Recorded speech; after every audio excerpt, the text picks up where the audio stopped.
Welcome to NASPA Tonight. I am your host, Josh Greenway, and this is the YouTube live show that is all about Scrabble. I want to thank you very much for joining us here tonight, for watching the show, for what I consider to be a very special episode. I'm super excited. We have a live Q&A with the one, the only, one of my favorite people in Scrabble, Heather McCall, who is the newest head of or chair of the tournament committee, which is a very important role in terms of NASPA's leadership. So I think we're going to get on to some really interesting topics tonight. We're going to be doing a live Q&A. So I'm hoping we garnered a bunch of questions over Facebook during the week, but I'm hoping if you're watching tonight that you'll give us some more questions in the comments, okay? And then we'll find answers. And for all of you out there who enjoy Scrabble, who like NASPA Tonight, I'm going to ask you to smash that like button, smash that subscribe button. I would really appreciate it. So without further ado, I want to bring on my very special guest, the one, the only Heather McCall. Heather, how are you? Hi, Josh. I'm really good. Thank you. How are you tonight? I'm fantastic. So I want to tell everybody a little bit about you, if that's okay. Heather is a Scrabble expert. She reached over 1,700 rating for the first time at Buffalo Nationals in 2018. And you, Heather, have been playing Scrabble for almost 24 years. That's incredible. You must have started when you were like 5 years old or something. Yeah, 5. Thank you. Now, I also want to explain to people that in your day job, you work as the admission, marketing, and communications manager at Upper Canada College. You lead a team who focus on recruitment and marketing for the school. One of the things that's interesting about Upper Canada College here in Toronto, Canada, is that it's a independent school for boys that has been around. Let me see, where are my notes? Oh, an independent school for boys between kindergarten and grade 12, which has been nurturing future captains of industry since 1829 on beautifully picturesque grounds that are maintained by $100 million endowment. So Upper Canada. I didn't write into that copy, by the way. That predates me by a few years, but I guess it's all true. Now, Upper Canada College is a very important place in Toronto. I think that's fair to say.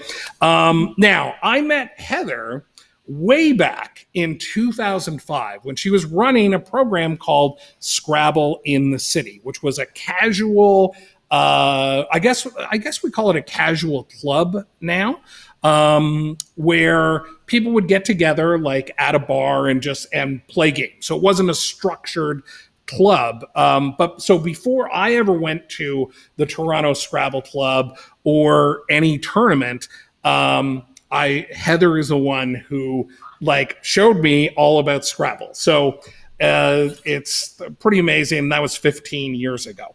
Today, we are going to do a live Q&A with Heather, who, as I said, is the newest head of the tournament committee, who is following in the footsteps of John Chu, Andy Saunders, Dallas Johnson, Jason Keller, Rich Baker, and Mad Palazzo. Welcome, Heather. I am super excited that you are here tonight.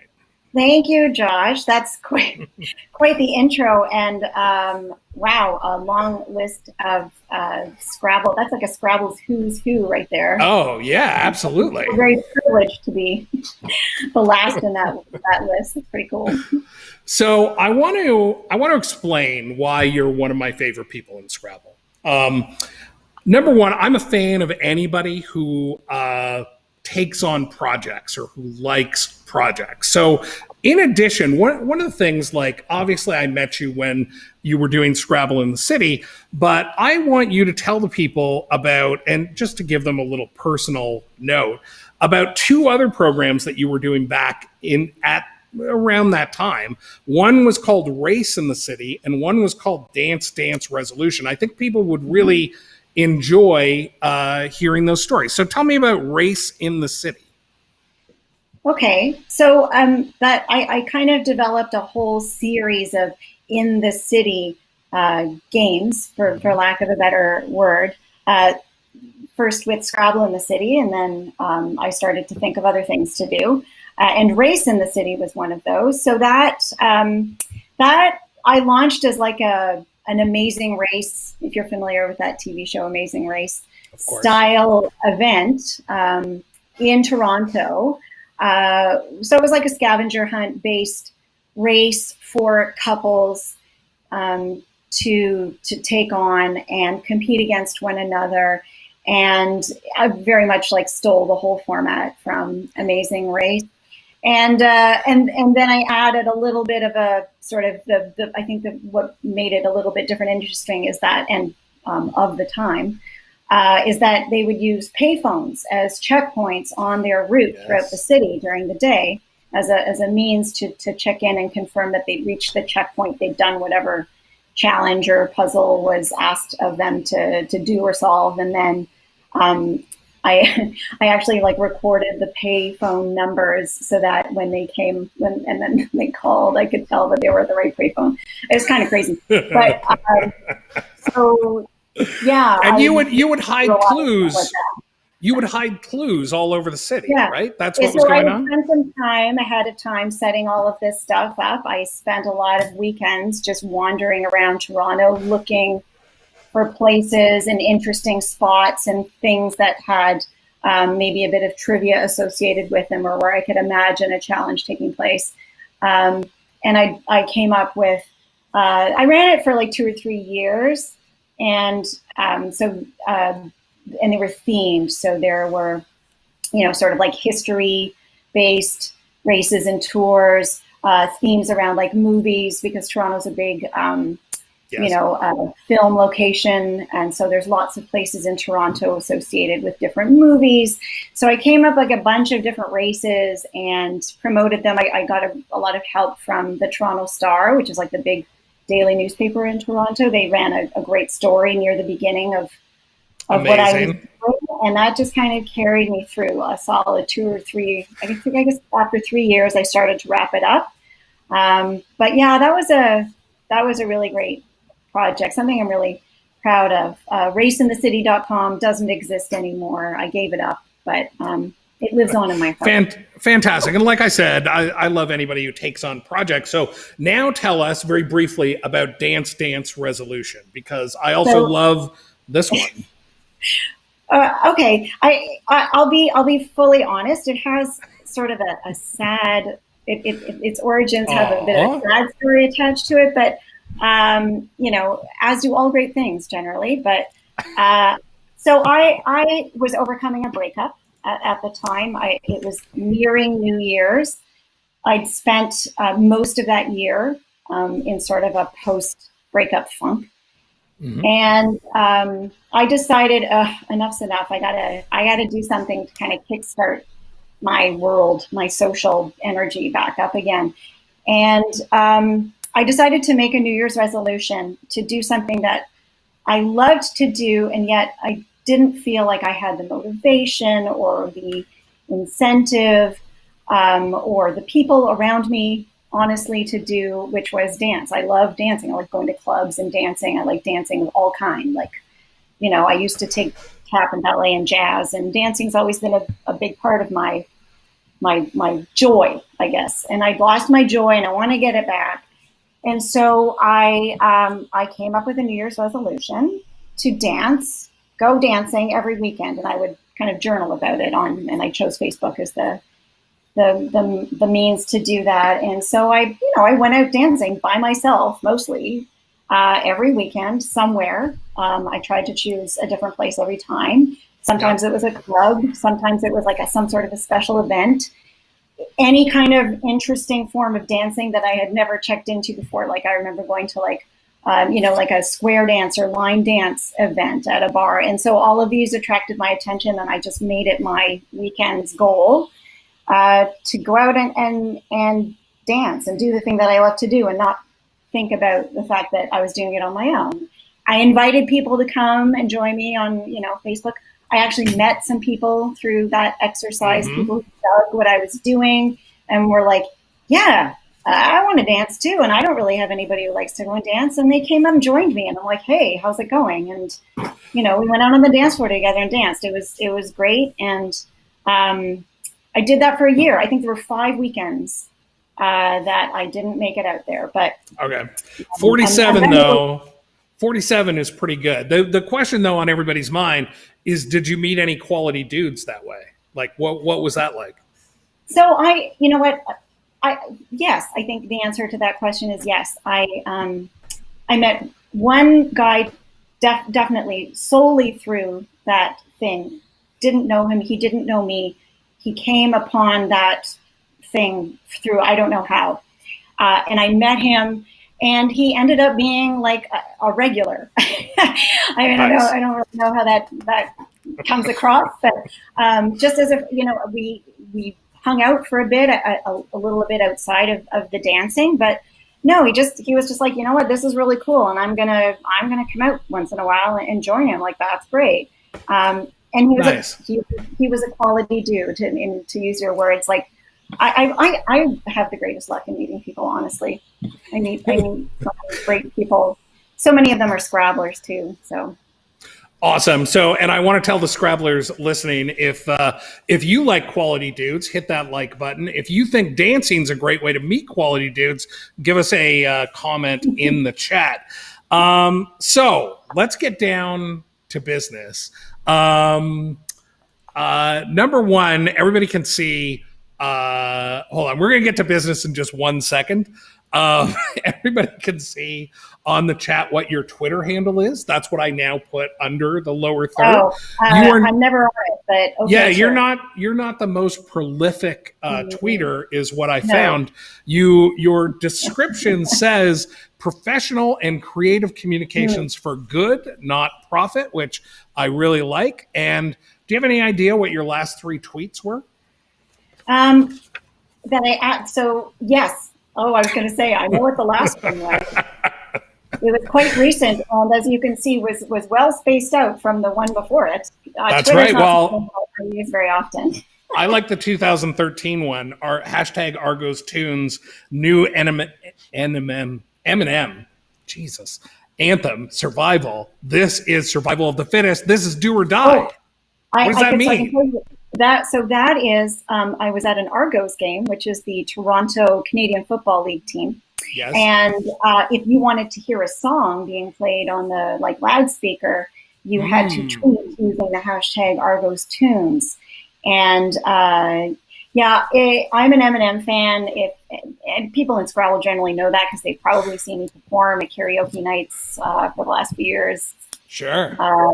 So that was the song that I wanted to hear in that moment at that time. And the most recent one was the CNN town hall. Okay, Scrabblers, if you love Eminem or CFL football, I want to see hashtag Argos Tunes in the chat. We're now going to we're going to get to business here. This is enough fooling around, Heather. Yeah, that's being fun and stuff. Here's what I want to start with. What does the tournament committee do? Can you give us in a nutshell what the tournament committee is, what it does, all that kind of stuff? So it's a working committee of NASPA. They have, I would say, really 2 roles that are somewhat related but quite distinct from one another. The first one being the role of sanctioning tournaments. So yes. when requests for tournaments come in, they come to us, and really on rotation, we cycle through weeks to it's our role that week to review any requests that come in, make sure that the tournament that's being requested meets all the criteria for a tournament, and post it to the website, which then generates a listing on cross tables. And so it's the process for essentially getting that tournament sanctioned. So that's one thing that we do.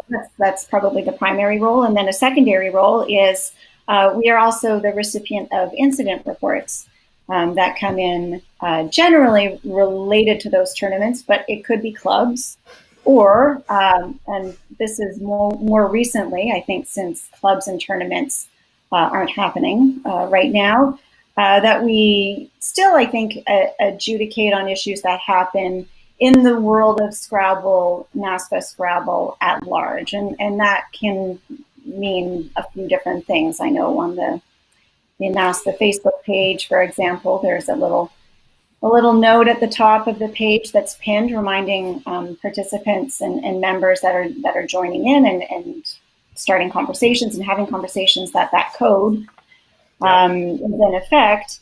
So the incident report is meant to sort of be a means for people to advise NASPA of anything untoward that happens in a club or a tournament that is in violation of the code of conduct that we've set. So that would be the two things that we do, and those come in and we quickly sort of as a committee, review and discuss and rule essentially on what we think happened in response to the incident report.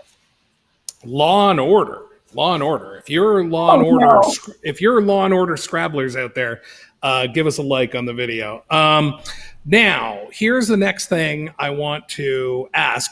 Tell me about the people who are on the tournament committee right now and what your role as chair means. If there's any particular difference with you as chair versus the other members of your team.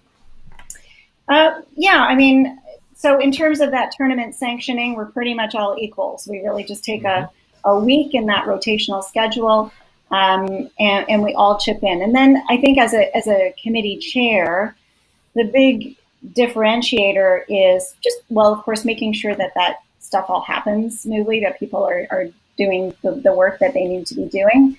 But then I think when the incident reports come in, the role of the chairs turns to more of a committee. That's really when you kind of are leading a committee in any way, gathering feedback, prompting, committee members for feedback. Everybody's crazy busy and, we're all volunteers and sometimes it takes a while for everybody to just read and process information. And as we get more information, that needs to be incorporated. And so I think the role of the committee chair is just to make sure that process moves along and that, we've done our due diligence in terms of getting the information, reviewing it, having an informed discussion, and arriving at a decision that we can feel comfortable making as a committee.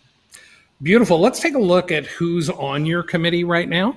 So John Chu and Judy Cole are members of essentially every committee in an ex officio role. I don't know if that's how you're supposed to say that or even really what that means. It just means that they have some level of oversight. But I see that it's you and then three other people that I absolutely love, Michael Bassett, Kevin Gauthier, and John Karras. None of who I don't think have been on NASPA Tonight, which seems like an oversight on my part. I invited them to join live tonight via comments. I don't know if any of them are there tonight, but if they are, maybe they'll just say hey. Right. Yeah. Say hey in the chat if you're a tournament committee member. We would love to see you there. And I want to shout out Cesar for watching and commenting. Oh, and Judy says that she's an active member of the committee. Oh, right. So look at this, right on the sheet, not ex officio. Okay. I don't know what I'm talking about. So that's good. Judy, she's the Scrabble mom, and we would just assume that she's everywhere and doing everything. Judy does do everything. Absolutely. Yeah. She knows where all the bodies are buried and really has some of the most institutional knowledge of anyone with NASPA. A shout out to Judy who, taking on this role, I had some questions and she's so gracious and always willing to help and talk. And so thanks, Judy, for helping me get to this spot and for offering any support tonight and going forward as this is kind of still new to me. And despite the fact that I've been on the committee for a couple of years, it's easy enough to be on the committee and assume a fairly passive role. I mean, you do your work doing the tournament sanctioning, and you weigh in when those incident reports come on. But so I've been very encouraged by her, especially, and Mad Palazzo, the former chair. So thank you both for encouraging me and helping make it an easier decision for me. And thanks to everybody who does committee work, volunteer work for NASPA. It's super important. NASPA as an organization, as everybody knows, is not a huge deal, does not have a huge amount of revenue. Nobody makes a full-time salary working at NASPA. Only a couple people get paid kind of part-time for doing full-time work. But most people are volunteers. So I want to cover a couple of quick things very quickly. One, we're not going to talk about any active cases, any specific cases tonight. We're going to talk more in general when it comes to tournament committee work. Number two, your opinions tonight are your own. I don't know if you have kind of a further statement about that. Well, I wanted it to be clear to everybody tonight that, I'm here as the committee chair, more as a means of generating interest for the, to get people interested in the committee, to show their interest. I don't know, speaking in any kind of an official capacity seems like a bit of a stretch. The committee itself, it's not like it holds a lot of weight, and that the work that they do factors into a whole lot of decision making or policy development or anything like that. So if people could be generous and know that if I say something and it's not actually true because I'm a little out of touch with NASPA or whatever, that's on me, and please don't let that reflect poorly on the tournament committee or NASPA. So very quickly, I think that's all very fair and makes sense. And I want to thank Heather for joining in this kind of nonsense show to talk about what are essentially very serious issues, but have some fun with it. I do want to say that I personally believe that how the tournament committee chair interprets the code of conduct is something that is relevant. So I have a couple of questions about that. But before we get there, I want to ask you, what's the right size for this committee, and how many people are you looking to bring on? I did actually specifically ask Judy that question before coming on tonight. And we agreed that like one or two more people would make for a great committee. It's a committee that doesn't do a lot of work. It's a committee that doesn't do a lot of work right now, too. So if you're looking for a great time to come on and join a committee where you can just really ease into it, take a lot of time to kind of get up to speed before you're actually asked to do anything of any real time taking, now is a great time to join. There are a lot of issues, I think, that are relevant in a way, the when are tournaments going to come back? When are we going to actually start sanctioning tournaments again? And as I mentioned before, despite the fact that the code of conduct was initially meant to be in effect at clubs and tournaments, we have recently actually literally amended it to account for the fact that there may be other opportunities where it makes sense to have it in effect.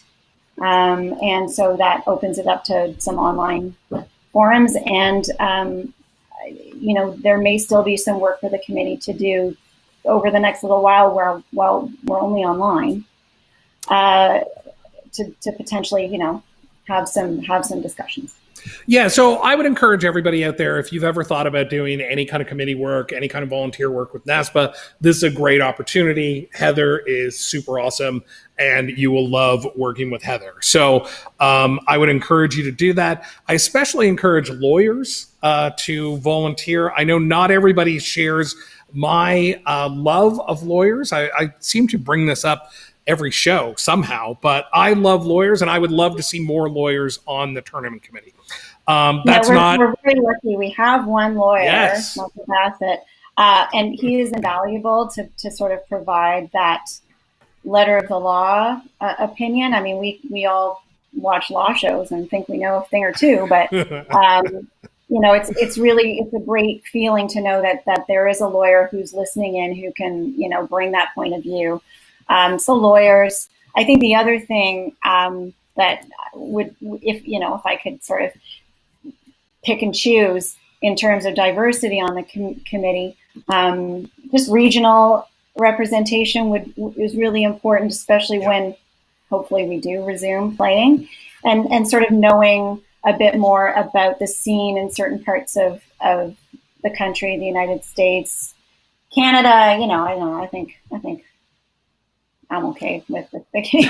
But the Northwest, the Southeast, those are regions that we don't really have representation right now, and I think that would also be something that would be of interest to us, so that we had eyes and ears in places where tournaments and clubs are happening, and have a better understanding of the people involved, the culture, the climate. Who knows? But yeah. Very good. Couple quick things. Judy has popped into the comments and saying John Karras is a lawyer too. I didn't know that, so that's awesome. I didn't know that. So you got two. You don't have to be a lawyer to join the tournament committee. You just have to love Scrabble. You have to be interested in these kinds of issues. So definitely, how do they get in touch with you, Heather? Does the tournament committee have an email or something like that? Well, I know that in the last edition of the NASPA newsletter, there was a little blurb about it and instructions for reaching out. I'm not sure if Judy's there to reiterate exactly what they need to do. The tournament committee has an email, but also feel free to reach out to Judy personally, me personally, Heather, whatever it is. Just get in touch. It's not that difficult. Info@scrabbleplayers.org. Yes. So I also want to say hi to Cheryl Kagan, who posts in chat. And there you go. Judy says info@scrabbleplayers.org. So now let's get into a couple pieces of business here. Number one, in preparation for these shows to try to get people to watch, and I really appreciate everybody who's watching right now. That is awesome. I made a post that was supposed to generate discussion. It certainly did, but I kind of misrepresented how the code of conduct works. You may have seen it. It was in images that talked about code 3, code 2, code 1 classifications. If you look at those posts, which are still up, I've changed the image associated with that, and Judy Cole provided a really clear definition of how those categories came to be. So ultimately, I was confused. That's why I changed the post. And code 3 versus code 2 is not really supposed to be a ranking. So I wanted to mention that. And now I want to get into the questions. Okay. There you go. And Judy clarifies: get in touch with Heather directly or info@scrabbleplayers.com. Okay, people. Yeah, feel free to reach out to me too. Yeah, or hit me up and I'll forward. So I have a couple of questions to open up. Then I have some questions from the community, and I'm hoping that people in the chat may have some questions as well. We're also going to get to the point where we're going to play, can I get suspended for this? So you're going to want to stick around for that. We're going to have some fun. Heather is going to tell us whether Josh, can get suspended for a number of different things, okay? And if you've got suggestions for playing that game, please throw those into the chat. Now, I want to do something. So I reached out personally to a number of the former tournament committee chairs, and some of them came back with nice little messages for you, Heather. So I'd like to play one of those now. It's super short, and then we will get to the first question. So here we go from none other than Andy Saunders. Hi, I'm Andy Saunders. I was tournament committee chair in 2009 and 2010. And I just want to say, Heather, congratulations on your new role. I think you're going to do a great job. Awesome. How lovely is that? Sorry, I spoke over you. I don't know if you want to say that again. Okay. It's nice to see Andy. I don't see anybody anymore. It's kind of like... Right. Yeah, exactly. Okay. here is my first question for you, Heather. Should cheaters be banned for life? What are your thoughts on that? Banned for life. Wow, that's severe. There's a second part to this question, which is, should cheaters be banned for life, or do you believe there's room in our organization and community for redemption? And I want to point out that we're talking about Scrabble cheating, and certainly like not contested cheating, like somebody caught red-handed. So where do you fall on that? There are a lot of people in our community who feel that Scrabble cheats should be banned for life. It's not necessarily the most popular opinion that we can redeem people like that, but I'm interested to know what your thoughts on the subject are. So I'm again going to kind of reiterate, this is more of a personal opinion, and since we're not talking about anything specific, I'll answer that way.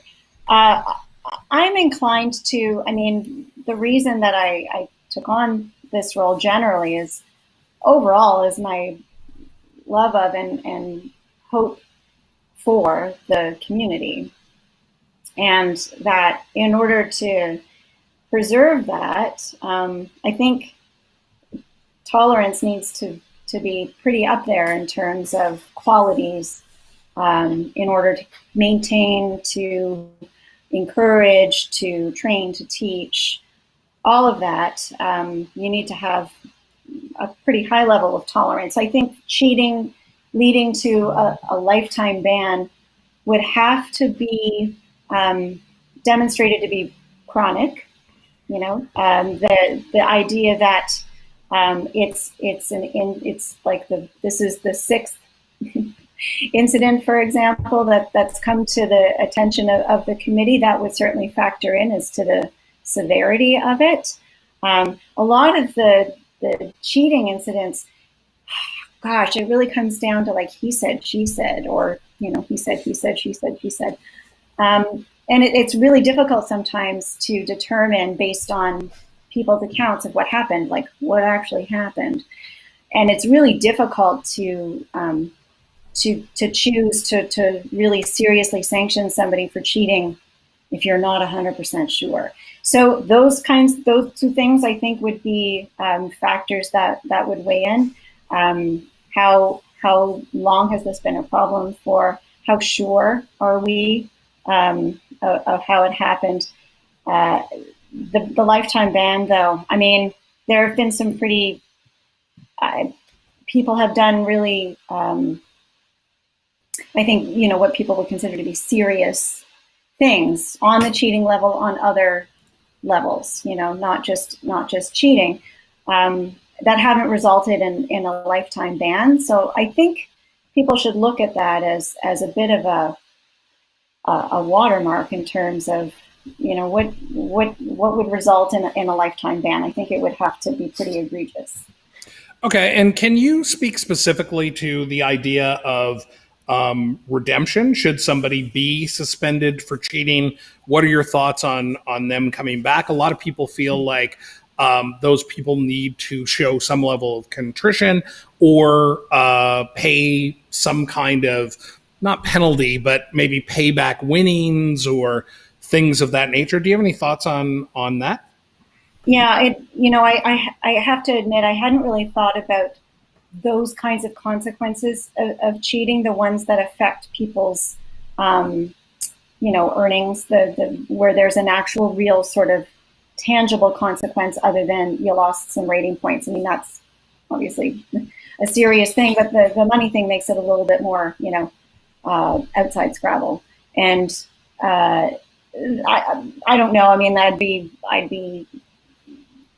a bit of conjecture here. I'd imagine that might factor in. Was it in sort of like a championship round of a tournament? Was it the King of the Hill point that the cheating incident happened? Maybe that would factor in. I think the redemption side, there's another factor, which is experience.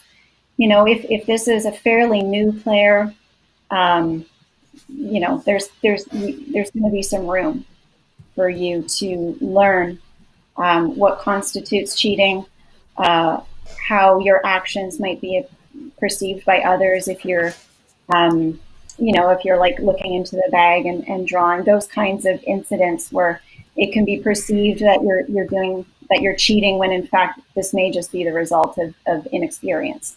And age too, things where, if a person's just not really sort of at that maturity level where they can really do all of these things and manage all of these aspects of the game. We certainly wouldn't want to discourage somebody who was new to the game and somebody who was young and had a lot of, opportunity to demonstrate that no, this is where I'm at right now. This is not where I'm going to be at later on. That all needs to be accounted for, I think. Cool. Interesting stuff. So I want to get to our first viewer question. I'm going to come back to another couple of questions from me. I'm going to pepper those through. Bob Bolender asked about what are the parameters for hosting nationals? Asking about minimum requirements for playing room, hotel requirements, transportation, expectations. So I think this falls into the category. He may be asking more specifically about what does it take to host nationals and what the requirements are. And certainly the championship committee determines those requirements. But in your role, one of the things that you're expected to be up to speed on is what are the standards for return to play. And I'm going to interpret Bob's question as being about what would it take to get back to a nationals? Like, is there anything special about a nationals compared to, a tournament I want to run in my house? Can you speak to that? I don't know if anybody's just decided on a whim to say I'm gonna try and host nationals and send in a request to sanction a tournament and call it the national championships. I think if that were to happen, we'd have a bit of a conversation about it. So outside of the whole process on how do you actually do that? I don't know. There are definitely parameters, and you can read about tournaments and what's involved in establishing whether a tournament is legit or not. For the nationals, I think, this is I would escalate this to my superior and say, somebody has some interest in something to do with the nationals, whether it's suggesting a venue or a host town or whatever. I don't think that's something that would ever come across our plate.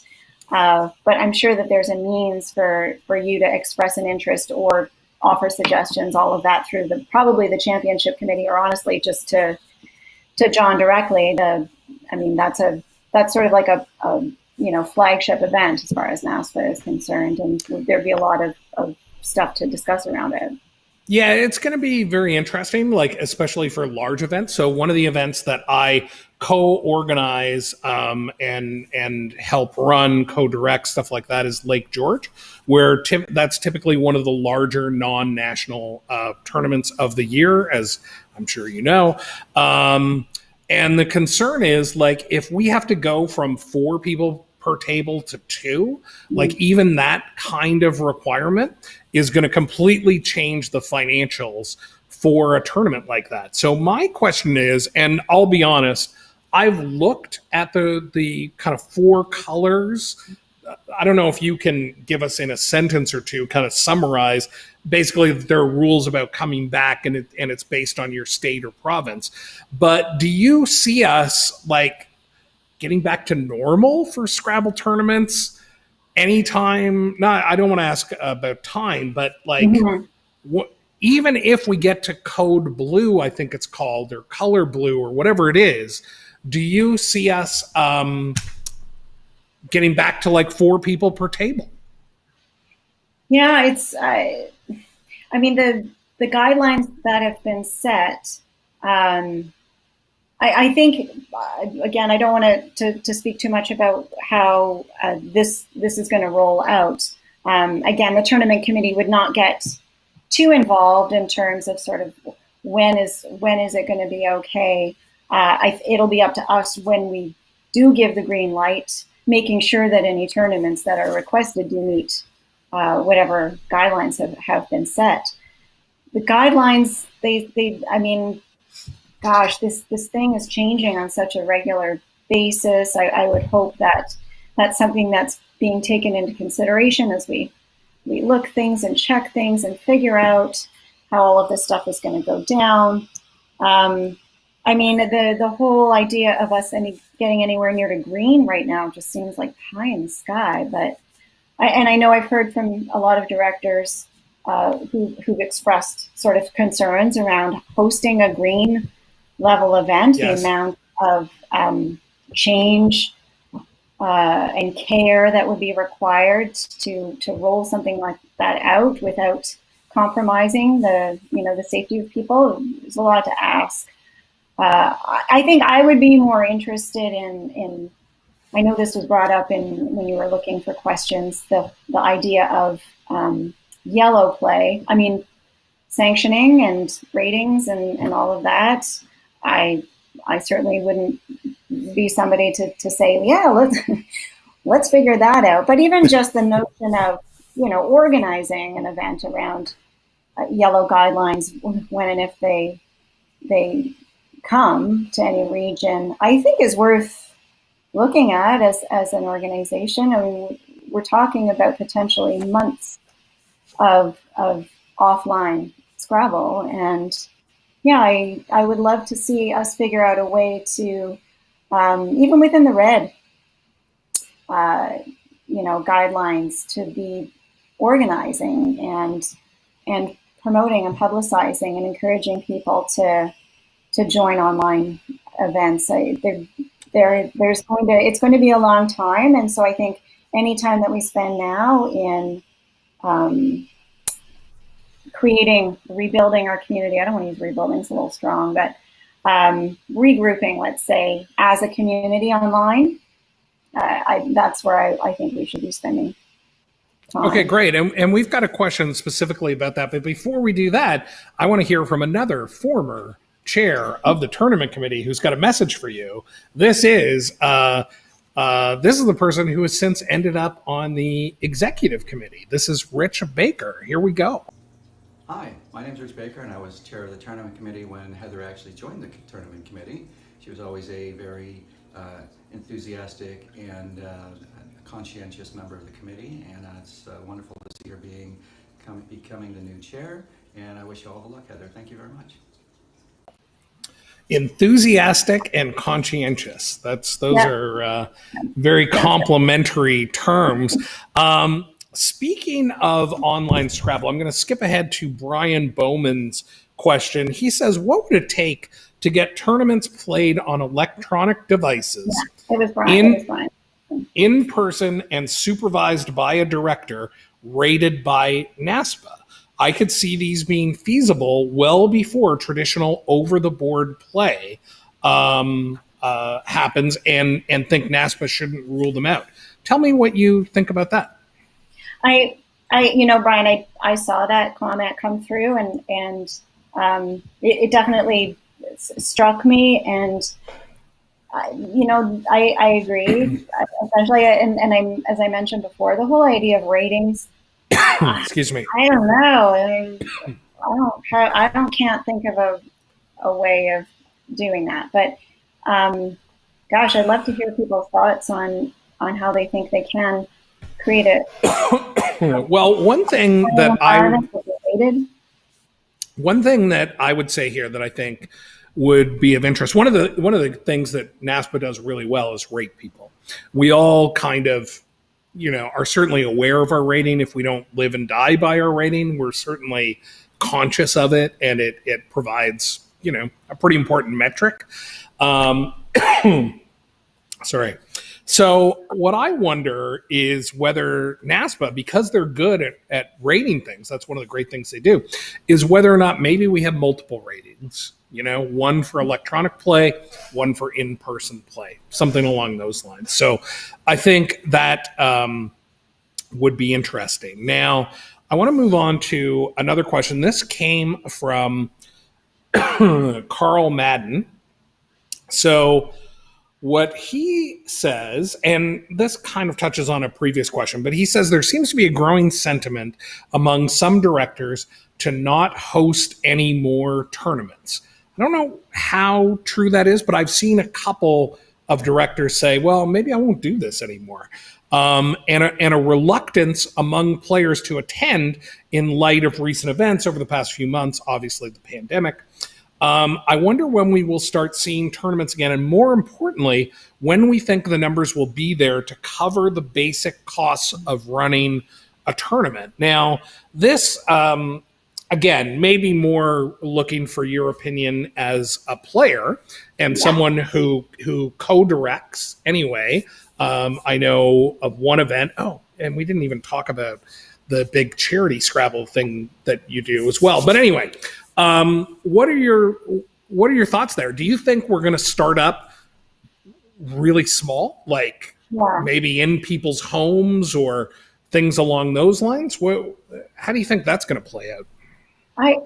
I mean, of course, I think it's everyone's hope that we resume the Scrabble that we know and love. And it just feels, and I'm sure other people feel this, just, looking around, it's going to be a while. And I think that I would be interested in exploring within that red and yellow guidelines framework, what can we do to, approximate, like, to that gets as close as we can to what it is that we enjoy so much about getting together and playing Scrabble. And that in-person thing is such a huge part of it. If we found ourselves in yellow for a really long time, I think it would be worthwhile to figure out a way to play in that environment. That if we can't figure out the ratings thing, and that just ends up being something that's too much, that we at least figure out a way to create a game playing scenario where we're there together, we can see each other. That's a huge win right there. And then on the gameplay side of it, find something that approximates and don't put the pressure on NASPA to be like, how is this going to be rated? How is this going to affect my rating? What happens, if there's a cheating incident? What happens if something happens that we weren't expecting because we're all brand new at this and we don't know what we're doing? And that instead we would focus on what makes sense? Like, what do I want? I want to be able to play. If I have my phone sitting down on the table and my opponent a few feet away has a phone sitting on the table and we're playing on an app, and we can see that there's no cheating. I mean, there's some value in that, and I think that would be a worthwhile exercise. And if the ratings thing is just adds a layer of complication, I would look at that secondary. That's me. I don't have anything to do with any of this thing. Well, I think the important thing is recognizing people's achievements, whether that's online or in person. I think that's a great place to start. And right. Judy has added a few comments on the page here talking about how Austin Shin and some of his group are doing Tab Scrabble. John Chu, I guess, has always talked about doing a separate rating system, so that's certainly not a new idea. And Judy also says one director is thinking of doing a bracket-style tournament, as has been done in Canada a few times, where individual games take place one-on-one, but not all at the same time or place. So I think those are all really interesting solutions. And now is the time, people. We should be looking to do this. Yeah, okay. Those people who have organized those types of events, I mean, we're accustomed to like going to cross tables or going to the website to sort of see what are the events happening going on. I'm not sure if that's a piece that we need to figure out too, like if somebody says, I'd like to play in a Scrabble event, where can I find out what's happening? That's another piece too. I'm sure there are people out there who would want to know more about Austin's, events, and who is running a bracket style. I mean, this is all happening sort of off in little places, and there's no centralized source of information about it as of right now. So. Okay, we've got a few more questions. I want to get one question in. We touched on this already a little bit, but where should the code of conduct apply? So, as you mentioned, there were recent changes to the code of conduct, I believe on July 20th, so just 9 days ago. There was a new preamble. I don't know if it was a brand new or a revised preamble, but anyway, there was something added to the code of conduct. Maybe you can talk about what that if you know what that added preamble specifically does. And what I'm more interested in, you mentioned that in addition to tournament play, like where we're playing tournaments, also places like Scrabble Facebook, for lack of a better term. Where do you see the code of conduct applying with one-on-one communication between players that has nothing to do with a NASPA venue or a NASPA social media site? What are your thoughts on that? This is definitely a topic of conversation. I raised it in a way with the committee to get their thoughts on it, and this whole idea about where does the cut? What do we all think? I think is where we're starting with that. There have been some sort of recent incidents talking about issues that we weren't too sure. Does the code of conduct apply? The preamble, the revision to that was really all about, and I talked about this earlier, but if anybody's just joining in now, it was to do with broadening that scope of the code, that it would apply in situations outside of what we all think of as a traditional club and tournament setting, and that could be a conversation thread on the NASPA page on Facebook. That's a fairly easy connection and leap to make, that has some sort of NASPA connection to it. The whole idea of a one-on-one conversation that's a bit trickier. There's some gray area as to how does this relate to Scrabble? If it's clear, like there's definitely been, I think if there was the notion of a Scrabble event, a club, a tournament that was implicated somehow in that conversation, then I think that would help us direct and feel comfortable that we could address at least that aspect of it and consider it. But just personal interactions are really tough to moderate, and the whole idea about to what extent should NASPA get involved. It's something that I'm interested in. I keep thinking about. I would love, I know there's talk about issues that are outside of that maybe could use some guidance, counsel, somebody to come in and mediate in some way. So open. We're certainly open to hearing about it. Okay, very good. So we've got just a few more questions. We're still going to get to what can I get suspended for. I want to very quickly go to our last video. I also got a very nice note from one of our other former chairs, Jason Keller, who didn't have time to put the video together, but he wanted to pass along his well wishes. And now we have one more video. Hold on a second. I'm going to get this ready to go, and we'll be right back after this video. It's not really working, is it? Hi, Heather. What to say about the tournament committee? I'm drawing a blank. Seriously, thanks for your service. We appreciate all that you do. The tournament committee was the first committee I joined with NASPA, and it will keep you busy, as I know you're well aware. So good luck, and thanks for taking this leadership role. How awesome is Dallas? You even got that like hashtag dad jokes on the video. That's incredible. You put a lot of thought and effort into that, Dallas. Thank you so much. That was really thoughtful, and I miss seeing you too. All these people, I miss everybody. Absolutely, Dallas is a monster, man. Five NASC directed 5 NASCs, incredible.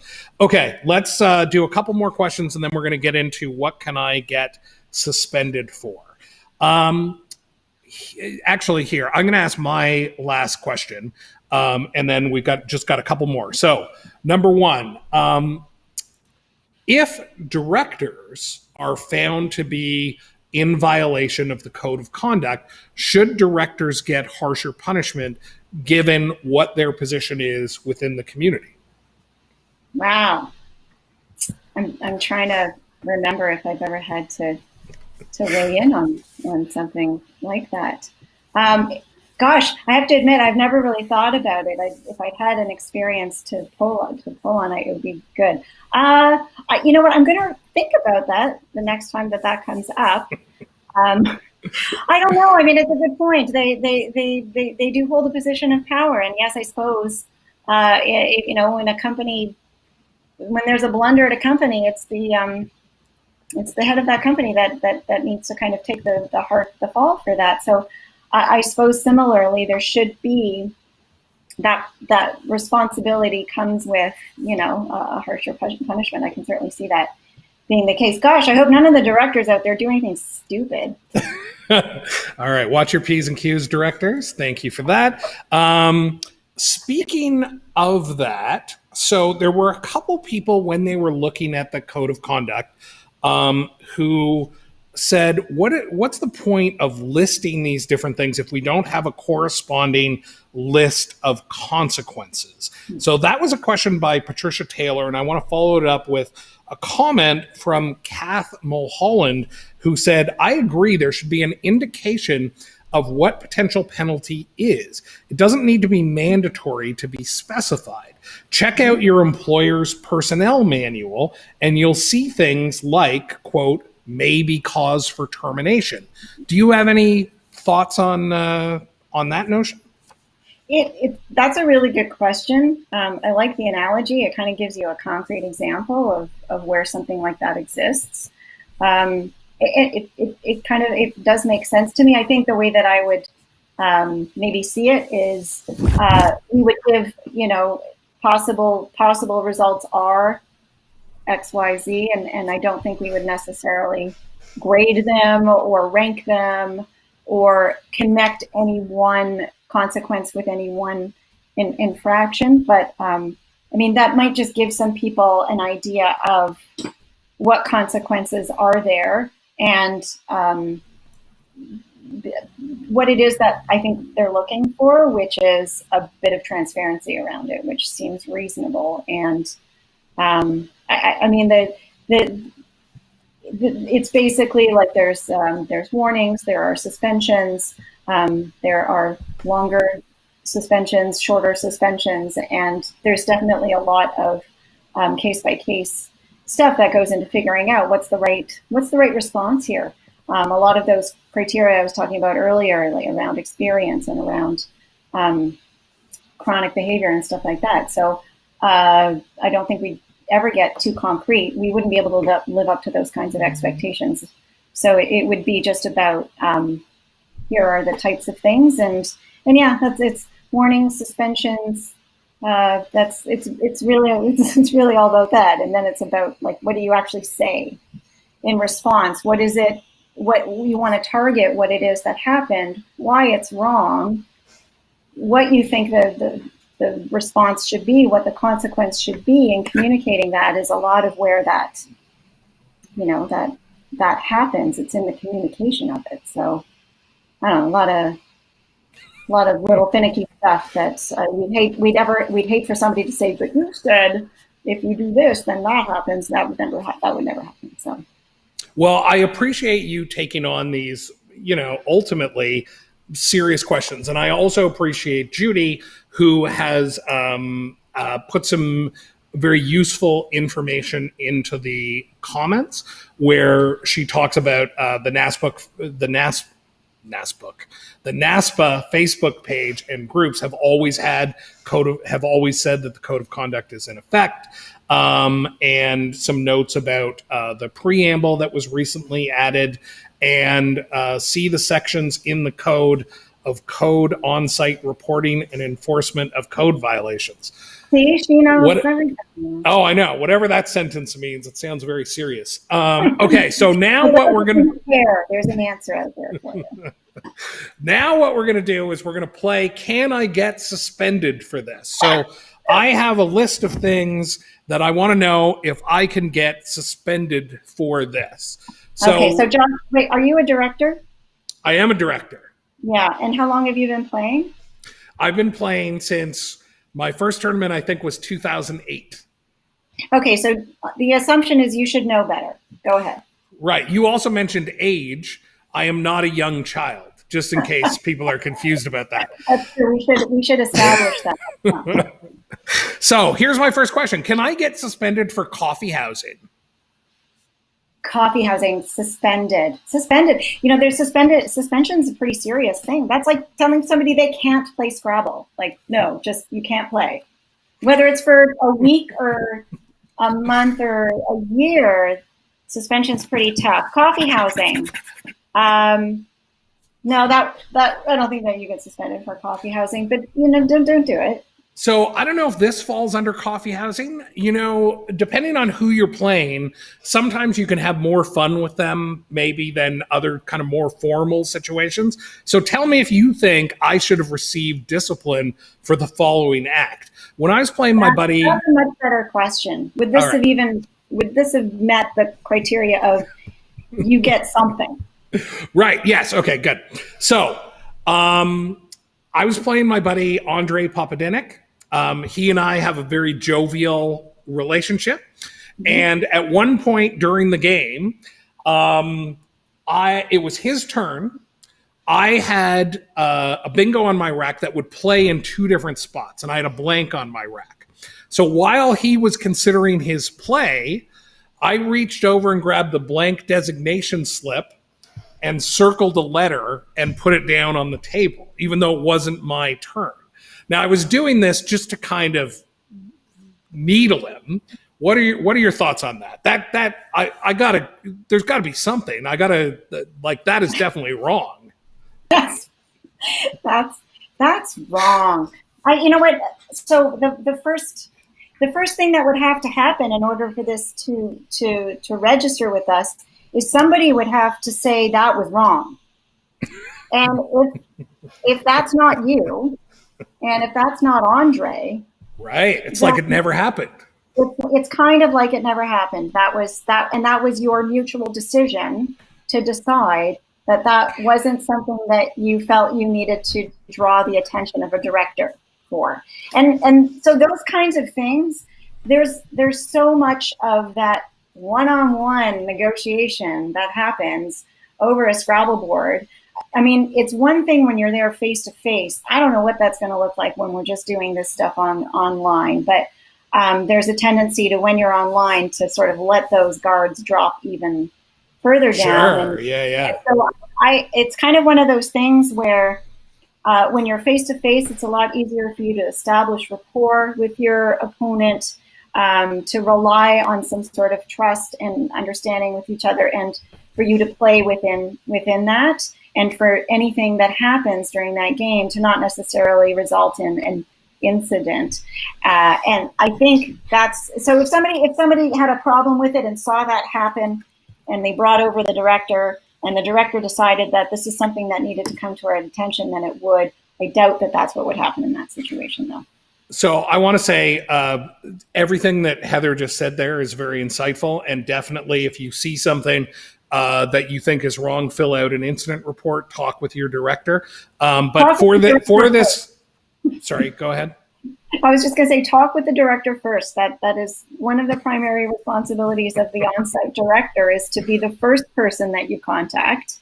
And then If you feel on top of that, if you're unsure of what the director's next step is going to be, or you feel like you want to sort of then voice your opinion, then file an incident report, but make sure that the director is brought up to speed on what's happened. Absolutely, that's an important part of it. Very good. And I appreciate your insight. I'm more looking for word association here, though. Like, let's get some quick answers as we go through these ridiculous situations. That's the point of this game. I also want to point out to Cheryl, who's watching, saying dumb move in general. But the move there was just me, anyway, joking around with Andre.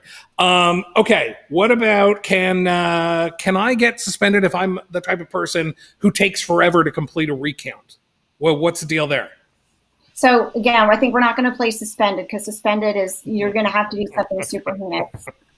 I don't think you're going to ask me if you do the thing that gets you suspended. But so okay, good point. Taking a long time, what kind of an impact did that have on the tournament, on the event? Was it just your game?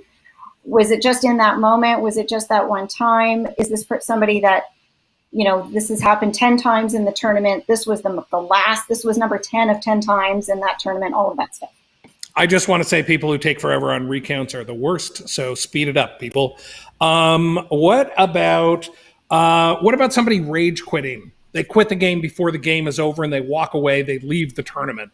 What's the deal there? What are we going to do with those people, Heather? So that I actually would say is kind of getting into that suspension territory. And I talked before about that idea of impact. That has a huge impact on an event. And that's not just isolated to the one game. That has a ripple effect, and usually is the whole entire tournament is affected by that. Everybody witnesses it. It's bigger. It's just bigger. So yeah. All right, fair. What about, I am really an advocate for this, and I think it's a very important issue for our community. What do we do with people who designate the blank slip before putting the blank on the board? Because there's no way that that's the right thing to do. And people, you got to stop it. Heather, any thoughts? It's really the worst. Tolerance. That's no, I have no tolerance for that. No, there's nothing to designate, people, if you don't put the blank on the board. You put the tiles on. You know what it is. No, you put the tiles on and then you fill out. There's a whole order of play. This isn't the rules. This isn't the rules committee podcast, but yeah, I'm sorry, Heather. That's just, it's a personal one. Yeah, what about using the board as a workspace? That's like a whole thing that's in the rules. Could you see somebody rising to the level of discipline because they can't stop using the board as a workspace? So you're talking about like putting their tiles on and then being like, actually, you know what? Let me see if they look good over here. That's you know what I'm talking about. Everybody knows what I'm talking about. How long have you been playing, Josh? Have you not figured out how to make your plays in advance of putting the tiles on the board yet? See, that's the kind of discipline is withering comments just like that. So, is this happening in the lower divisions where there are players who are likely new, and this is a part of their process, Josh? Give them some space to learn how to not do that anymore, and over time they won't, but they would get some feedback, I'm sure, and it would not be an incident that we would move on.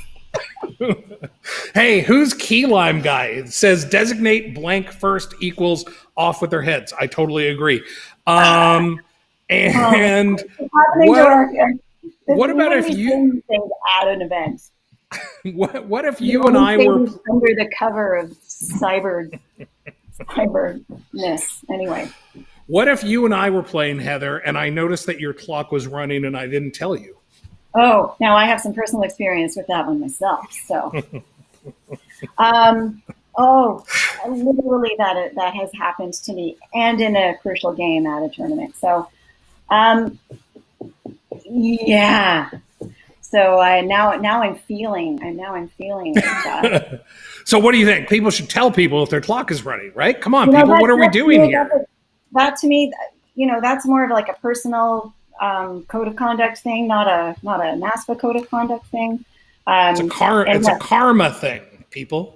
Exactly. Like I would just think that it's one of those, it's like, do unto others how you would have them do unto you, whatever the actual quote is. And I'd like to think if I saw that and I realized that my opponent just was completely oblivious to it, and I instinctively understood that this was an oversight on their part, I'd like to think that I would bring it up. Now, I'm playing people and we're playing cutthroat Scrabble, so that might factor in on to my decision.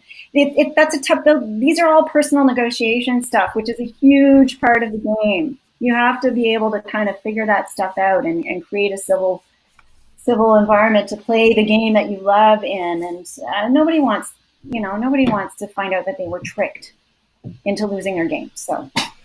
Okay, this one is just craziness. Someone wrote on Facebook that after they beat the other person, that person jokingly and laughingly put their hands around that person's neck as if to, quote, strangle them. That's completely wrong. Never put your hands on another player. Can you sign off on that, Heather? Yeah, that could easily be misconstrued. I think it's one thing to kind of designate your opponent's blank, and it's another to jokingly do something like that. That's a line. That's fantastic. Okay, I've got another question. Let's say you and we drive to a tournament together, okay? And I'm the driver, and then at the end of the tournament, I'm like, can you throw in $10 for gas? And you say no. Can I write an incident report for that? Can I write an incident report for things like that? Two of these incidents were committed by the same person. This is a community. We all play in this wonderful community full of people that we have to constantly be negotiating on so many different levels. There's the game, and then there's the social aspect of it, which happens outside of the game venue. We go out to dinner, we drive together, we stay in hotels together, and we are a little odd, as a group, and so that's going to result in some dealing with oddness and things that you personally don't understand and would never do, but we allow for everybody to sort of do their own things, and we all love each other at the end of the day, and we all play this game, and we wouldn't want that to get in the way of continuing to ride around with one another. Okay, and that was, can I get suspended for this? I appreciate you playing along, Heather, and I think your statement that we live in a community, this is a community, people, wake up. I mean, we're online now. It's so much harder. Be kind. So listen, I want to thank you for joining me here on NASPA Tonight. I want to thank all of you who have hung in. Heidi says, thanks, Heather, for all your work, Heidi. humor, and thoughtfulness. She loves it. Heidi is great. Hi, Heidi. Thanks for watching. Thanks, everybody, for watching. I really appreciate it. If you like this kind of content, if you like Scrabble, if you like Heather, smash that like button, smash that subscribe button. And come hang out on the tournament committee. And yes, absolutely. You should join the tournament committee. You get to work with Heather. It's fantastic. And you're going to have a lot of fun. Couple quick pieces of business. We're gonna have, this is a announcement, a major NASPA Tonight announcement that I haven't really told anyone yet, although Judy, of course, knows, because Judy knows all. We are going to be doing some NASPA awards. So, Heather, I don't know if you're aware of this, but at NASC every year, there's like the announcement of who the player of the year is, who the person of the year is, the Rose Award winner, the person who played in the most states or had the highest spread or whatever it is. We're going to do that online so we can bring everybody together, and we're going to try to bring as many of the winners in to like give a little acceptance speech, and we can play them off and all that kind of stuff. And we're going to have a lot of fun. So that's probably going to happen in about 3 weeks from now. Look for announcements on that. So I appreciate everybody watching tonight. I can't wait for that thing. I'm super excited. I feel like there's something else I want to say, but I'm going to leave that for later. I want to thank you, Heather, for joining me on the show tonight, and this was awesome. I'm so excited. Appreciate it. Okay. Thanks, everybody. We'll see you very soon. And we're going to go out with an oldie but a goodie. We'll go out with Scrabble Cat. So we'll see all of you Scrabble Cats very soon. Bye-bye.